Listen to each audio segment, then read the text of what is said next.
한국 사회라고 하는 데서는 이 실패라고 하는 단어가 다른 그 외국의 경우보다는 훨씬 더 무겁게 느껴지는 것 같아요. 우리 한국 사회는 실패를 잘 용인하거나 덮어주거나 이렇게 다시 회복시켜주는 그런 하나의 과정으로 잘 생각을 하지 못할 때가 많은 것 같습니다.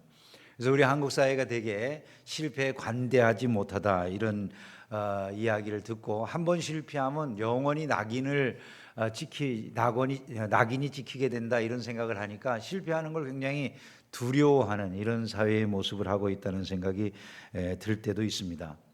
근데 성경을 우리가 보면 성경 말씀은 우리를 다 불완전한 존재로 그렇게 평가하고 있고 우리가 살다가 실패할 수 있는 존재들임을 인정하고 있는 것을 우리가 알 수가 있습니다. 그래서 성경 말씀을 통해서 우리가 깨닫게 되는 것은 우리가 다 연약해서 실패할 가능성이 있는데 어떻게 하면 다시 일어나야 되느냐, 이 문제가 우리에게는 더 중요한 문제다라고 하는 것을 알 수 있는 것이죠.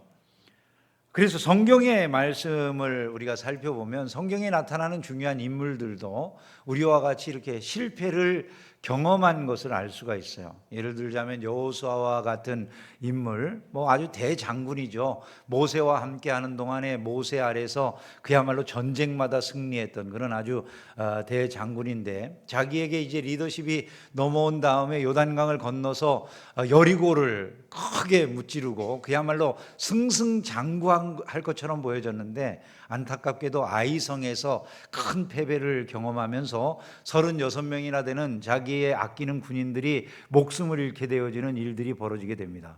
그때 이제 여호수아가 주님 앞에 탄식하면서 그러죠. 슬프도소이다 주 여호와여. 그렇게 안타까운 자기 심령을 토로를 해요. 차라리 우리가 저 요단을 넘어오지 않았더라면 이 아까운 생명들이 사라지는 일은 없었을 텐데 요단을 넘어오게 하신 다음에 왜 이런 안타까운 일을 허락하십니까? 그게 이제 여호수아의 마음속에 있었던 그 고통스러운 심령의 고백이라고 볼 수가 있어요. 근데 성경에 보면 여호수아만이 아니라 이렇게 실패를 경험한 그 신앙의 위인들의 이야기는 많이 나오죠. 욥만 하더라도 우리가 잘 알다시피 동방의 의인이고 어마어마한 거부였던 욥의 가정이 다 무너지고 사업이 망하고 그러잖아요. 부자였던 그가 길거리에 나앉게 되는 이런 형편이 된 것이고 몸도 병이 들고 그 다음에 가족으로부터도 버림을 받는, 당신이 믿는 그 하나님 저주하고 죽어버리라고 아내가 그렇게 떠나가 버렸잖아요. 가정도 깨지고 그냥 모든 것이 다 허물어져 내리는 이런 경험을 했던 그 실패의 아주 끝장을 본 사람, 그 욥이라고 우리가 말할 수 있는 것이죠. 뿐만 아니라 모세는 안 그렇습니까? 모세도 40세에 뭔가 해보겠다고 자기가 이스라엘 사람인 것을 알고 이스라엘 민족을 위해서 뭔가 시도를 해봤을 때 살인자라고 하는 그런 이름만 갖고 도망가서 광야를 전전하면서 목동이 되어진 이런 삶을 살아야만 됐잖아요. 그때 모세는 자기 인생을 어떻게 생각했을까요? 내 인생 망했구나 그러지 않았을까요, 여러분? 요즘 젊은이들 표현으로 하면 충분히 그러지 않겠어요? 망했어. 네. 근데 흥미로운 게 있어요. 그게 뭐냐 하면은 성경의 모든 이 위인들의 이야기에는 실패에 대한 이야기가 있는 반면에 그것이 끝이 아니더라는 거예요. 성경의 모든 인물들의 이야기 속에서 특징적인 것은 이들이 다 그 실패를 딛고 일어났다는 거예요. 오늘 우리가 읽은 이 본문의 베드로도 마찬가지인 것이죠. 이게 이들의 공통점이라는 거예요. 결국 그 모든 실패의 역사를 실패로 마무리한 게 아니라 그걸 뒤집어서 성공의 역사로 다시 시작하는 것, 이게 바로 성경의 인물들의 특징이라는 것이죠. 실패가 끝이 아니라 다시 시작이다라는 사실을 증거하는 인물들이 성경의 인물들 같지 않습니까? 한번 따라서 해봅시다. 실패는 끝이 아니다. 다시 시작이다. 믿으면 아멘 합시다. 그것이 바로 성경의 인물들이 교훈하는 거예요. 그러니까 우리가 실패를 했다, 만약에 내 인생길에서 실패라고 하는 걸 내가 경험하고 있다면 우리의 마음속에 꼭 이런 기억을 가져야 되는 거예요. 이런 생각을 미리 할 수 있어야 된다는 거죠. 실패는 하나의 과정이지 결코 이게 결과가 아니라는 거예요. 어느 한순간에 실패할 수 있지만 이건 과정에 불과하지 결과가 아니라는 것이죠. 만약에 내가 실패를 한다면 포기할 때 실패하는 거구나, 이런 것을 우리가 생각할 수 있어야 된다는 거예요. 요즘 여러분들이 아시는 그 전 세계의 주목을 가장 핫하게 받는 기업 중에 하나는 테슬라죠, 그죠? 테슬라의 일론 머스크가 처음부터 그렇게 오늘날과 같은 그런 부자가 될 무슨 싹이 보이고 엄청난 성공을 자연스럽게 하나의 실패도 없이 탄탄하게 거두었느냐, 결국 그런 것은 아니더라는 거예요. 그럼 많은 실패를 경험했다고 하지 않습니까? 창업 초기에는 계속 이 회사가 과연 일어날 수 있을까 하는 그런 파산 선고를 하기 직전까지 내몰리는 이런 일이 여러 번 일어났고, 또 그가 스페이스 X 프로그램이라고 해서 지금 전 세계를 뭐 스타링크로 뭐 연결하고 어쩌고 이런 사업을 하잖아요. 그 스페이스 X 프로그램으로 이제 그 로켓을 쌓아 올렸는데 처음부터 탁 성공해가지고 이게 됐으면 좋았겠지만 로켓 발사 3번이나 실패해가지고 중간에 그냥 세계인들이 다 쳐다보는데 터져버려서 아유, 안 되는 거야, 안 되는 거야. 한 번, 두 번도 아니고 3번이나 실패를 했었잖아요. 그럼에도 불구하고 그가 그때 포기했더라면 그럼 그걸 성공해내지 못했을 텐데, 포기하지 아니하고 계속 도전해가지고 결국은 세상의 모든 사람들이 기대하지 않았던 로켓이라고 하는 걸 한 번 발사하면 쏴버려서 없어지는 건데, 그 로켓 발사된 게 다시 돌아와서 그 발사대에 장착이 되는 이런 기가 막힌 기술을 발명해낸 결과 지금과 같이 막 전 세계를 그가 쌓아올린 위성들이 전부 감싸게 되고, 이번에 러시아 우크라이나 전쟁에서도 정보전에서 러시아는 상대가 안 되는 뭐 그런 모습을 지금 보이게 되었잖아요. 왜냐하면 그 다 위에서 쳐다보니까, 하늘 위에서 일론 머스크가 쏘아올린 그 위성들이 지구 곳곳을 다 이렇게 들여다보는 이런 일을 할 수 있으니까 그거를 이길 수가 없는 그런 상황이 되어버린 것이죠. 포기했다면 도무지 안 되는 거죠. 손흥민이 요즘 미국에서 잘 뛰고 있잖아요, 그죠? 미국 사람들이 아주 손흥민에게 열광한다고 요즘 많이 보도가 나오던데, 진짜인지 어쩐지 모르겠지만 정말 잘 뛴다는 생각이 드시죠, 그죠? 축구를 안 좋아하시는가 봐. 예.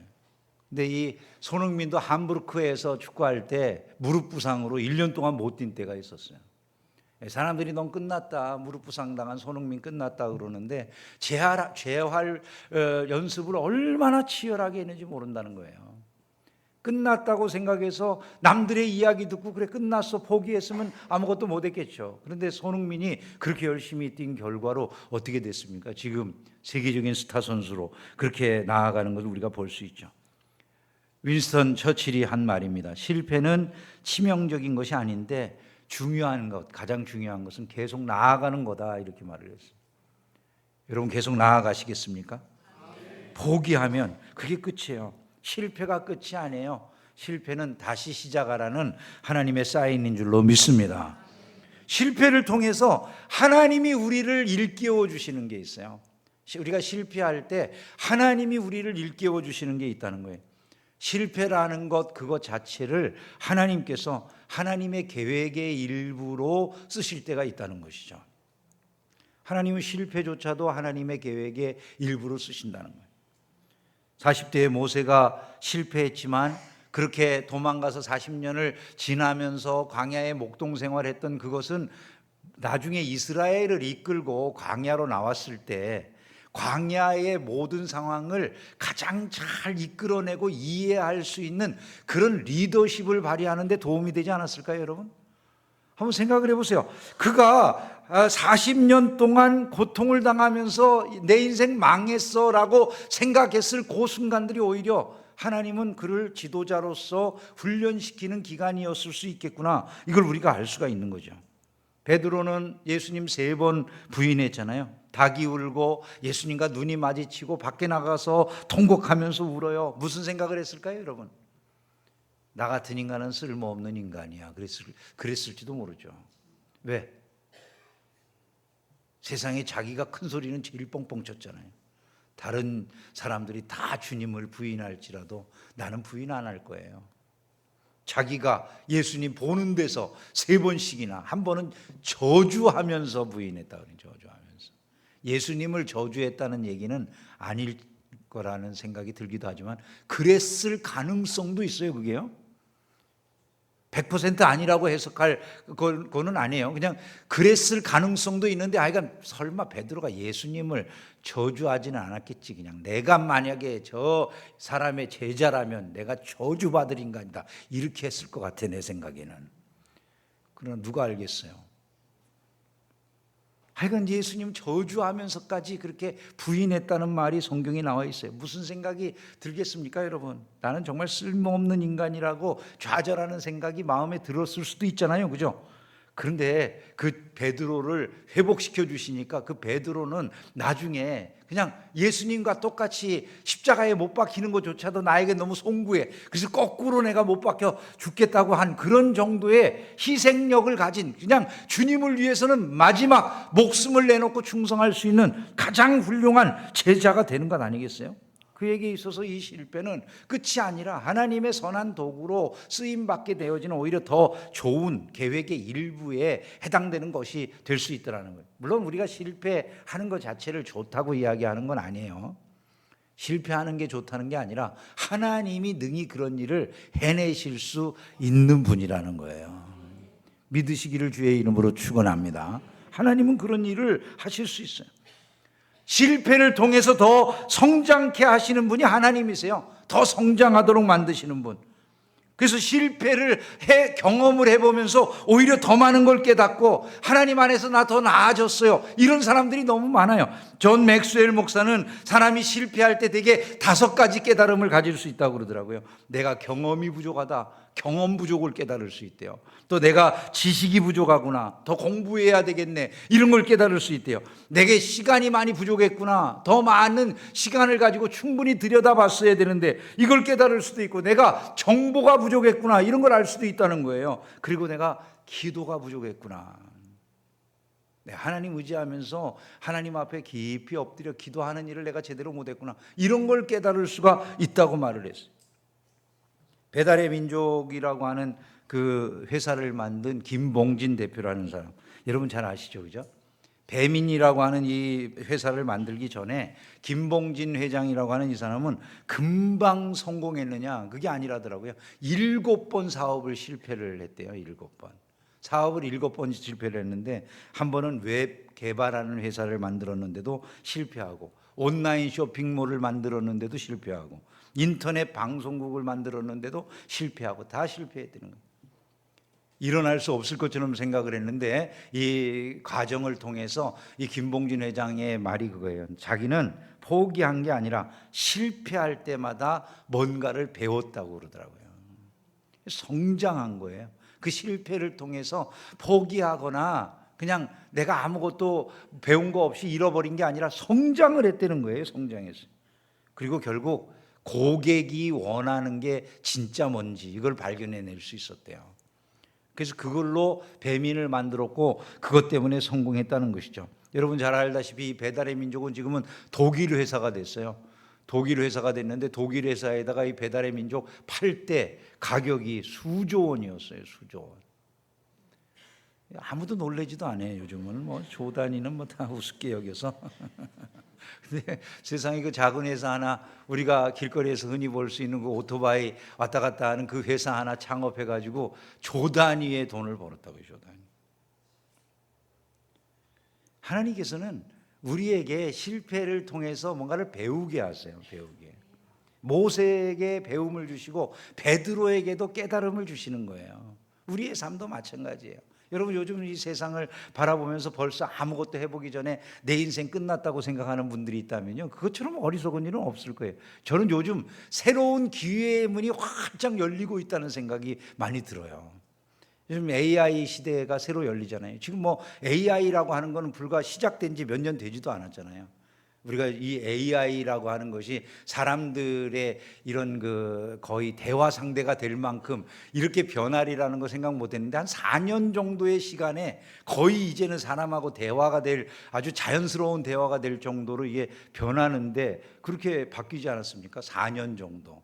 지금도 막 개발이 되고 있잖아요. 제가 최근에 그 구글 AI 스튜디오라고 하는 그런 프로그램 사용하는 법을 그 인터넷에서 이렇게 유튜브로 가르치는 게 있길래 보고서 몇 가지를 해봤어요. 거기서 해보라고 하니까 이런 시대가 됐다고 그래서 해보라고 하니까 해봤어요. AI 스튜디오에 들어가서 나노 바나나라고 하는 프로그램이 있는데 그 나노 바나나를 쓰면 이렇게 된다고 그래서 들어가서 그림을 하나, 에펠탑이 있는 그림을 사진을 하나 띄우고, 하나는 꽃 그림이 잘 돼 있는 그런 사진을 띄운 다음에 그 에펠탑이 있는 데가 에펠탑이 저 끝에 조그만한 점처럼 그려져 있는 사진인데, 제가 이제 글로 명령하는 거예요. 이 에펠탑이 중간에 자리 잡게 하고, 그리고 에펠탑 주변에 옆에 지금 띄워놓은 이 꽃 사진을 갖다가 예쁜 이 꽃 사진을 여기에 합성을 해가지고 꽃이 만발한 그 에펠탑 주변의 환경을 만들어줘 그랬더니 말이죠. 이게 금방 그런 사진을 합성해가지고 멋진 그림을 완성해 주는 거예요. 뭐 그것 정도가 아니에요. 또 그 프로그램에서 뭐 바이브 코딩이라는 걸 꼭 해봐야 된다는 거예요. 요즘 세상에 바이브 코딩. 그래서 바이브 코딩이 뭔가, 그리고 봤더니 그 구글 AI 스튜디오 옆에 빌드라고 하는 그런 공간이 있더라고요. 빌드라고 하는 데를 누르고 들어갔더니 바이브 코딩을 그냥 저절로 해주는, 그러니까 우리말로 치면 코딩을 해주는 프로그램이 있는 거예요. 저는 이제 제일 관심 있는 게 성경 공부하는 거니까 성경 공부하는 프로그램을 좀 만들고 싶어. 내가 지금 주는 성경 이 구절을 가지고서 네가 퀴즈도 내고, 그리고 또 뭐 그걸 가지고 공부할 수 있는 질문도 주고 묵상할 수 있는 질문도 만들어 줘봐. 그렇게 이제 했어요. 그랬더니 그게 이렇게 옆에 코드가 쫙 떠요.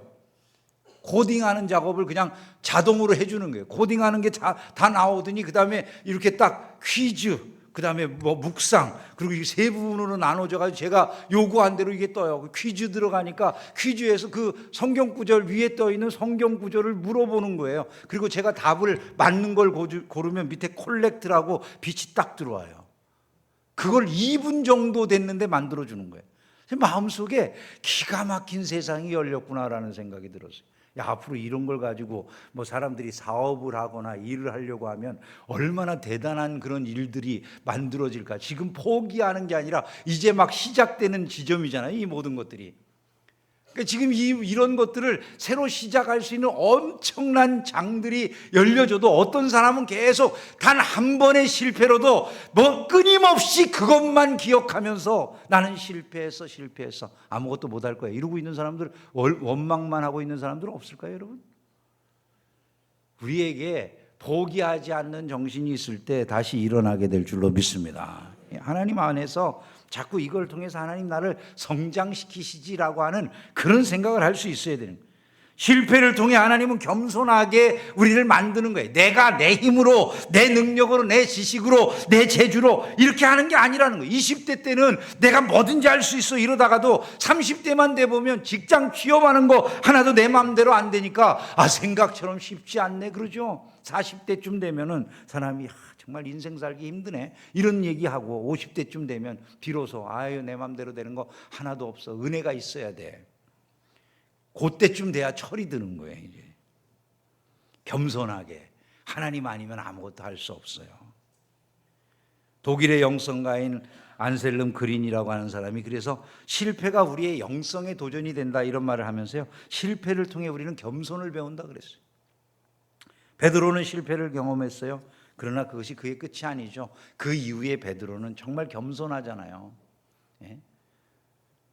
그는 남의 지적을 받을 때에도 그걸 참아요. 내가 교회의 수제자인데 이렇게 나오지 않잖아요. 바울의 지적을 받아도 겸손해요. 삶을 살아가면서 그런 것들을 그가 배운 거죠. 그러므로 우리는 실패를 두려워하는 마음을 딛고 일어나야 돼요. 대부분의 사람들은 실패하면 그걸로 그냥 끝나는 것 같이 여기는 거예요. 두려우니까 아무것도 못하는 거죠. 달란트 비유를 여러분 아시지 않습니까? 달란트 비유에 어떤 것이 나옵니까? 5달란트 받은 자, 2달란트 받은 자, 1달란트 받은 자 나오는데 5달란트, 2달란트 받은 자는 주인의 명령을 따라서 두려워하지 않고 나가서 장사를 해가지고 갑절로 모든 걸 거두어 드려요. 1달란트 받은 자는 두려워서 내가 혹시 이것을 낭비하거나 잃어버리면 이것 때문에 주인에게 책망받을 게 두려워서 결국 아무것도 안 하잖아요. 그 결과로 그는 이 악하고 게으른 종아라고 하는 이런 평가를 듣게 되죠. 한 달란트 받은 종의 현대적인 모습을 이야기한다면 이런 거 아닐까요? 시험에 한두 번 떨어져 봤더니 도무지 무서워서 못하겠어요. 나는 그냥 이제 더 이상 시험 안 볼 거예요. 어떤 모습일 것 같으세요, 여러분? 주님이 그에게 아유 그래 넌 마음이 너무나 아프고 힘들겠구나 이렇게 위로하실까요? 혹시 악하고 게으른 종아라고 하실까요? 여러분 이런 것을 우리가 생각을 해봐야 되죠. 사장님이 너무 까다로워서 실수할까봐 혼날까봐 나는 그냥 눈치만 보면서 직장 생활해요. 이런 사람들에게 주님이 뭐라고 말씀하실 것 같으세요? 직장에 한두 번 지원해 봤는데 마음대로 되지 않네요. 그래서 이제는 거절당하는 게 무서워서 나는 아무것도 못하겠어요. 근데 한번 여러분 생각해 보셨어요? 그 잘 아시는 그 에디슨은 몇 번이나 실험을 하다가 실패하는 경험을 했다고요? 1만 번. 우리가 잘 아는 다이슨이라고 하는 청소기 하나 개발하는데 몇 번의 시제품을 만들었다고 합니까? 5,000번 이상의 시제품을 만들었는데 그때마다 안 됐다고 그러잖아요. 그럼에도 불구하고 포기하지 않고 끝까지 나아간 그 결과가 그들의 삶을 뒤집는 거죠. 두려워하는 게 아니라 하나의 도전으로 이 모든 것을 받는 의식이 있어야 된다는 거예요. 더군다나 우리는 누굽니까? 하나님을 믿는 하나님의 사람들이잖아요. 이 모든 과정을 통해서 하나님도 의지하게 하시는 거야. 이런 생각이 우리 안에 있어야 된다는 것이죠. 실패는 베드로에게 끝이 아니었습니다. 그는 그것을 통해 다시 시작하였기 때문에 그는 위대한 사도로 이름을 남기게 되었음을 믿으시기를 주님의 이름으로 축원합니다. 그래서 우리가 베드로가 어떻게 해서 다시 일어났는가, 그가 일어날 수 있는 힘이 어디서 나왔는가를 생각해 보는 게 제일 중요할 것 같아요. 그럼 어디에서 다시 일어날 수 있는 힘을 얻을 수 있었는가? 그 첫 번째는요, 주님을 향한 베드로의 사랑 때문이에요. 예수님이 십자가에 달리셨어요. 베드로 어디에 있었을 것 같으세요, 여러분? 어느 후미진 골목에서 통곡하면서 자기 가슴을 두드리면서 후회하고 있었을지도 모르죠. 나 같은 인간은 아무 쓸모가 없다고. 결국 저렇게 돌아가시는 주님을 위해서 난 아무것도 못했다고. 내 인생은 도무지 말한 거하고 아무런 일치가 되지 않는 그저 의미 없는 인생이라고 그랬을지도 모르겠어요. 여러분 오늘 이 자리에 계신 분들 가운데서도 그런 경험을 하고 계시는 분들은 없으세요? 사업에 한번 실패해서 가족들을 볼 얼굴이 없어. 가족들을 어떻게 먹고 살지 걱정이 돼. 그래서 늘 마음이 그냥 쪼그라들어. 시험에 떨어져가지고 부모님 얼굴을 못 보겠어요. 내가 어떻게 얼굴을 들고 부모님의 얼굴을 볼까 이런 생각이 드는 젊은이들은 없으세요? 직장에서 내 실수 때문에 주변에 있는 많은 동료들을 어렵게 만들고 힘들게 만들어서 직장 출근할 때마다 동료들 미안한 생각에 얼굴 들고 다닐 수가 없다. 이런 분들도 있을 수 있잖아요. 살다 보면. 마음이 얼마나 무거울 거야. 만약에 그런 상황이라고 한다면. 마음이 너무나 무거울 것 같아요. 밤중에 그냥 조용히 이불에 혼자 누워있으면 자기도 모르게 옆 사람 볼까 모른다라는 생각이 들긴 하지만 자기도 모르게 그냥 눈물 한 자락 쭉 흘러내릴 수도 있고 아침에 일어나려면 사람들 얼굴 보기가 부끄러워서 도무지 일어나가지고 일 나가기가 싫은 그런 마음에 시달려야 되고 이런 그 삶을 사는 분들이 있을 수 있어요. 자책감, 나는 왜 인간이 이 정도밖에 안 되나 이런 생각할 수가 있잖아요. 만약에 이렇게 되면 우리들이 일반적으로 생각하게 되어지는 사람들의 보통 반응이 뭐 같으세요, 여러분? 대한민국 사람들이 보일 수 있는 대부분의 보통 일반적인 반응을 뭘로 나타날 것 같으세요?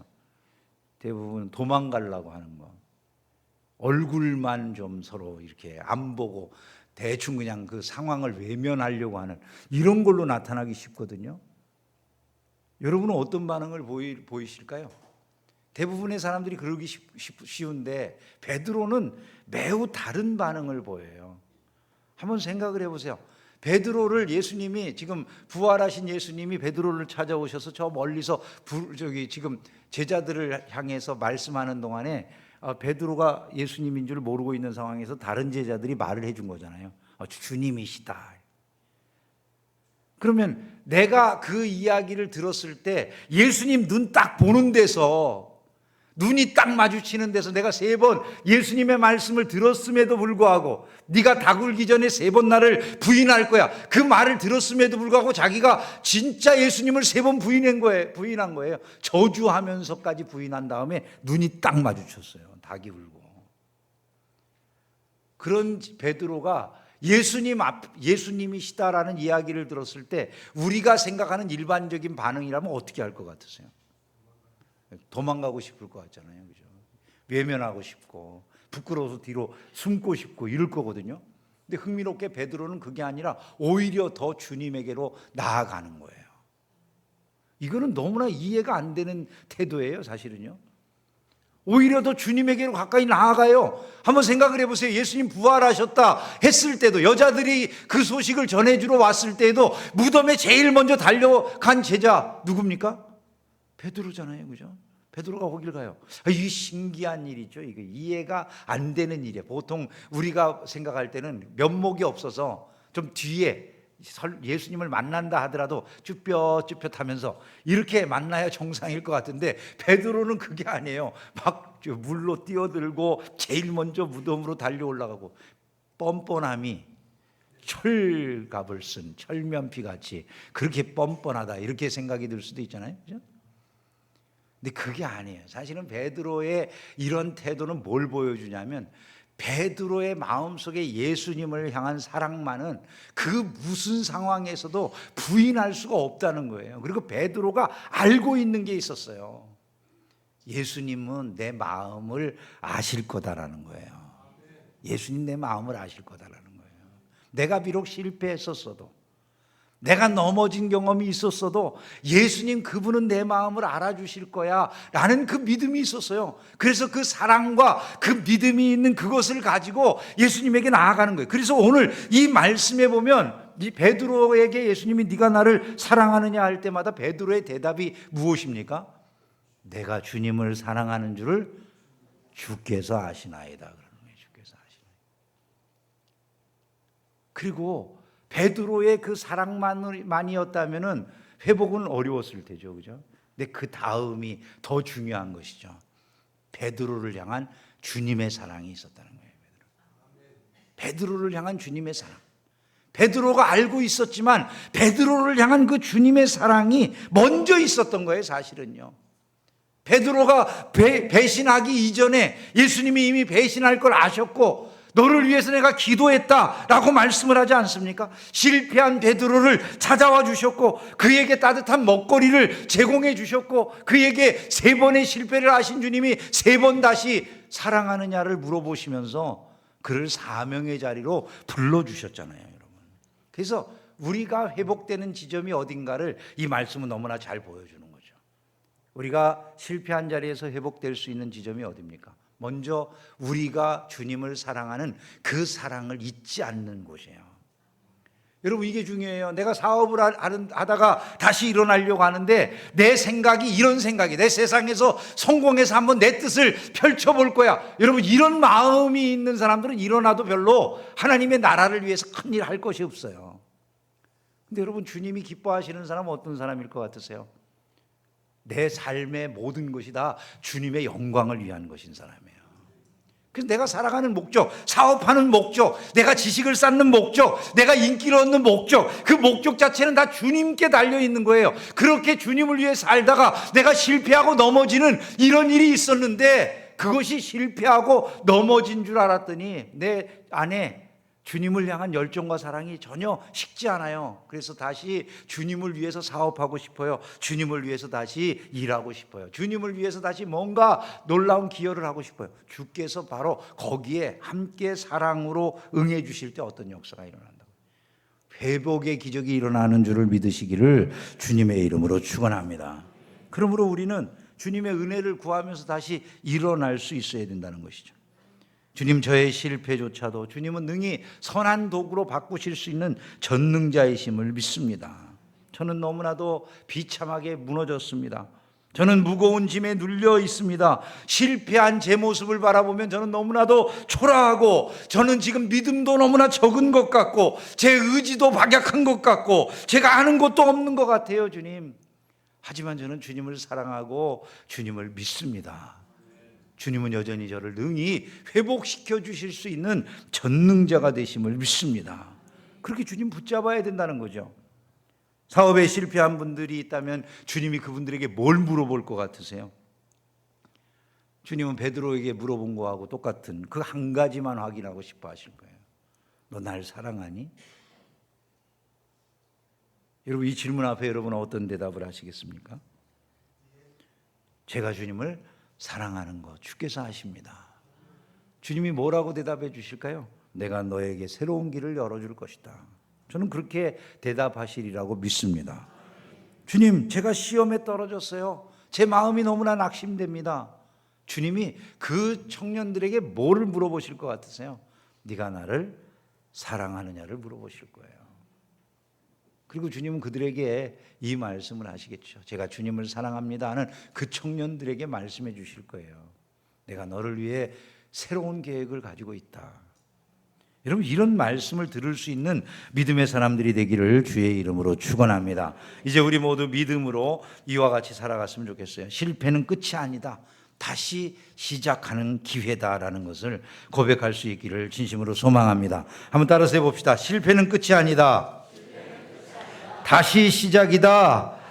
믿으면 아멘 합시다. 그 믿음으로 세상을 이겨나가시기를 주의 이름으로 축원합니다.